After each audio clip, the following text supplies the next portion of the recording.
আসসালামু আলাইকুম সুপ্রিয় শিক্ষার্থী বন্ধুরা, এআরএসএস একাডেমিতে তোমাদের সবাইকে স্বাগতম। সুপ্রিয় শিক্ষার্থী বন্ধুরা, তোমরা যারা 2024 সালে এসএসসি বা সমমান পরীক্ষা দিবে অথবা 2025 সালে এসএসসি বা সমমান পরীক্ষা দিবে, মনে রাখবে 2025 সালে যারা এসএসসি বা সমমান পরীক্ষা দিবে তোমাদের জন্য এই ভিডিওটি খুবই গুরুত্বপূর্ণ হতে চলেছে। কারণ তোমাদের এখন থেকে প্রস্তুতি নিতে হবে 2025 এর জন্য। তাই অবশ্যই তোমরা ভিডিওটি না টেনে সম্পূর্ণ দেখবে।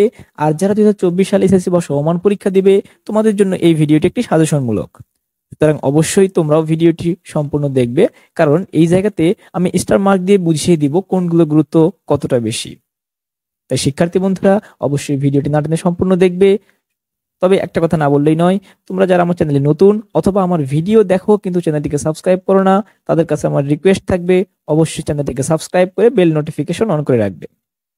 সুপ্রিয় শিক্ষার্থী বন্ধুরা, দেখো আমি এই যে তোমাদের গত পর্বে অর্থাৎ তোমাদের বাংলা দ্বিতীয় পত্রের গত পর্বে আমি 1 থেকে 10ম পরিচ্ছেদ পর্যন্ত রেখেছিলাম। আজকে আমি তোমাদের দেখাবো 11 পরিচ্ছেদ থেকে। তো শিক্ষার্থী বন্ধুরা অবশ্যই তোমরা ভিডিওটি সম্পূর্ণ দেখো। 11 পরিচ্ছেদের নাম হচ্ছে প্রত্যয় দিয়ে শব্দ গঠন। এই জায়গা থেকে আমি যে এমসিকিউ গুলো দেখাচ্ছি এই এমসিকিউ গুলোর গুরুত্ব কিন্তু সর্বাধিক। দেখো বন্ধুরা, প্রতিটি এমসিকিউ এর পাশে বোর্ড লেখা আছে। দেখো যেমন 2 নাম্বারটা লেখা আছে মব অর্থাৎ ময়মনসিংহ বোর্ড 2023, এটি চলে আসছে। মনে রাখবা এই জায়গাতে কেবল সেগুলোই দেখানো হচ্ছে যেগুলোর গুরুত্ব কিন্তু সর্বাধিক। শিক্ষার্থী বন্ধুরা, আমি এই জায়গাতে যা দেখাচ্ছি অর্থাৎ যে এমসিকিউ গুলো তোমাদের দেখানো হচ্ছে এই এমসিকিউ গুলোকে তোমরা কোনোভাবেই বাদ দিবে না। মনে রাখবে এই এমসিকিউ গুলোকে বাদ দিয়ে পরীক্ষার হলে যাওয়া মানে পরীক্ষার প্রিপারেশন অসম্পূর্ণ থেকে যাওয়া। তাই অবশ্যই অবশ্যই এই এমসিকিউ গুলোকে ভালোভাবে পড়ে তোমরা পরীক্ষার হলে যাবে। শিক্ষার্থী বন্ধুরা, আমি এই জায়গাতে এমসিকিউ গুলো পড়ছি না, কারণ এমসিকিউ গুলো পড়তে গেলে ভিডিওটি অনেক লং হয়ে যাবে। তাই আমি না পড়ে শুধুমাত্র দেখিয়ে দিচ্ছি, তোমরা অবশ্যই এগুলো ভালোভাবে দেখে নিবে। দেখো ভাইয়া বা আপুরা, তোমরা এগুলো সরাসরি এখান থেকেও পড়তে পারো অথবা তোমরা চাইলে এগুলো স্ক্রিনশট করে নিতে পারো। মনে রাখবে এই এমসিকিউ অর্থাৎ প্রশ্নটা দেখে তুমি চেষ্টা করবে প্রথমে নিজের থেকে উত্তর করবার। নিজের থেকে উত্তর করে যদি না পারো তাহলে আমি তোমাদেরকে সাজেস্ট করবো পাশে উত্তর রাখা আছে, সেটা দেখে তোমরা হুবহু মুখস্থ করে নেবে। আমি বারবার এই কথাটা কেন বলছি, কারণ হচ্ছে এই সাজেশনে যা দেখানো হচ্ছে বা এই ভিডিওতে আমি যা দেখাচ্ছি এগুলো খুব বেশি গুরুত্বপূর্ণ। দেখো একই প্রশ্ন কিন্তু ইতোমধ্যে অনেকবার করে চলে আসছে, আর এই জায়গাতে অপ্রয়োজনীয় কোনো প্রশ্নই নাই, কেবল সেগুলি রাখা আছে যেগুলো বিভিন্ন বোর্ডে চলে আসছে ইতোমধ্যেই অথবা বিভিন্ন শীর্ষস্থানীয় স্কুলগুলোতে তাদের টেস্ট পরীক্ষাতে চলে এসেছে। তাই অবশ্যই এগুলো খুব ভালোভাবে পড়বে।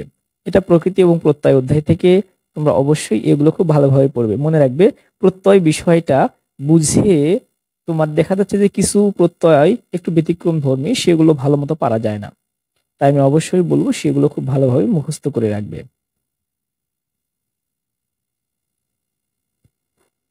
বাংলা এমসিকিউ ভালো করা কিন্তু এতটাও সহজ ব্যাপার না। যারা তোমাদের বড় বা সিনিয়র পরীক্ষা দিয়ে চলে গেছে তাদের থেকে তোমরা শুনে নিতে পারো যে বাংলায় এমসিকিউ ভালো করাটা অনেক কঠিন একটা ব্যাপার। তাই আমি তোমাদেরকে সাজেস্ট করব অবশ্যই বাংলা এমসিকিউ ভালোভাবে তোমরা পড়বে, ভালোভাবে জোর দিয়ে পড়বে। কারণ বাংলা দ্বিতীয় পত্রে এ প্লাস পাওয়াটা সহজ হবে যদি তোমরা এমসিকিউ ভালো করতে পারো।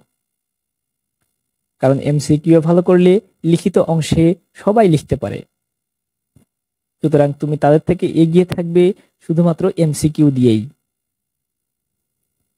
তাই অবশ্যই এমসিকিউ গুলো খুব ভালোভাবে পড়বে। দেখো বন্ধুরা, প্রত্যয়ের উপরেই কিন্তু ইতিমধ্যে 85টি এমসিকিউ দেখানো হচ্ছে, আরো কিছু এমসিকিউ আছে।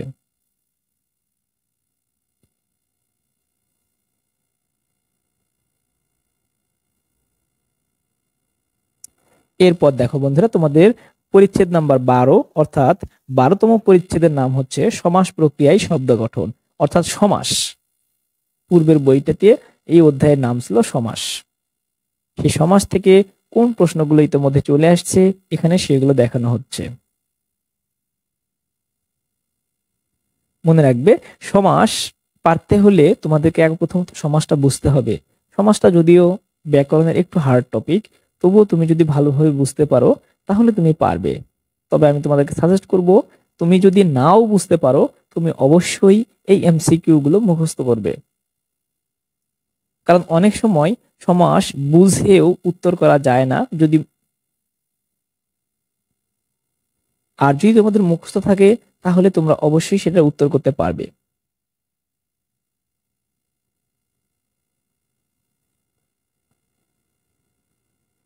এই জায়গা থেকে তোমরা একটু বেশি গুরুত্ব দিয়ে পড়বে কোনটা কোন সমাস এবং ব্যাস বাক্য কি।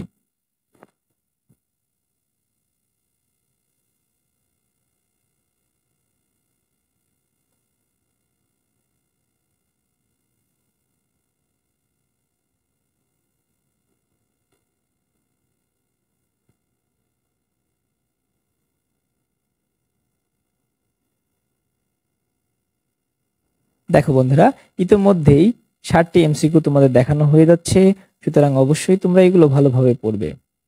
তবে একটা কথা বলে রাখি, এই সাজেশনটি একান্ত আমার নিজের তৈরি করা না। এই সাজেশনটি একটি বইয়ের পিডিএফ। তবে আমার ব্যক্তিগতভাবে সাজেশনটি খুব বেশি গুরুত্বপূর্ণ মনে হয়েছে। যারা 2024 সালে এসএসসি বা সমমান পরীক্ষা দিবে তোমাদের জন্য আশা করি এই সাজেশনটি খুব বেশি উপকারে আসবে।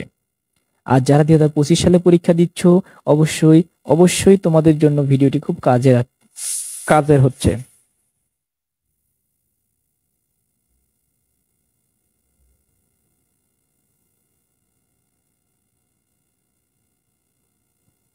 শিক্ষার্থী বন্ধুরা, দেখো ইতিমধ্যে 80টি এমসিকিউ দেখানো হয়ে গেল। এগুলো তোমরা অবশ্যই খুব ভালোভাবে পড়বে।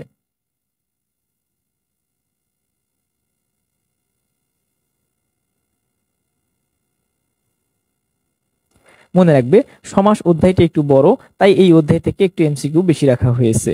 তোমাদের যদি এগুলো ভালোভাবে পড়ো তাহলে এর বাহিরে আর কিচ্ছু পড়তে হবে না, এটুকু তোমরা বিশ্বাস রাখতে পারো ইনশাআল্লাহ। এগুলো যদি ভালোভাবে পড়ো ইনশাআল্লাহ এই জায়গা থেকে তোমরা হুবহু কমন পেয়ে যাবে। আমি আমার প্রতিটি সাজেশনে এই কথাটা বলে দেই, যদি আমার দেয়া এমসিকিউ গুলো ভালোভাবে পড়তে পারো ইনশাআল্লাহ তোমরা শতভাগ কমন পেয়ে যাবে। শুধু বিশ্বাস রেখে ভালোভাবে পড়ো।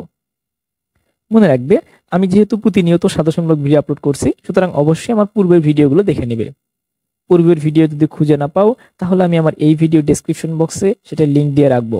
এসএসসি 2024 নামে একটি প্লেলিস্ট করা থাকবে, সেটা 2024 এর জন্য। এসএসসি 2025 নামে একটি প্লেলিস্ট করা থাকবে, সেটা 2025 পরীক্ষার্থীদের জন্য।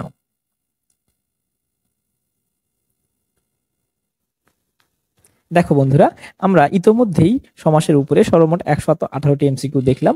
এই 118টি অর্থাৎ মাত্র 2টি পরিচ্ছেদে আজকে আমরা রাখতেছি।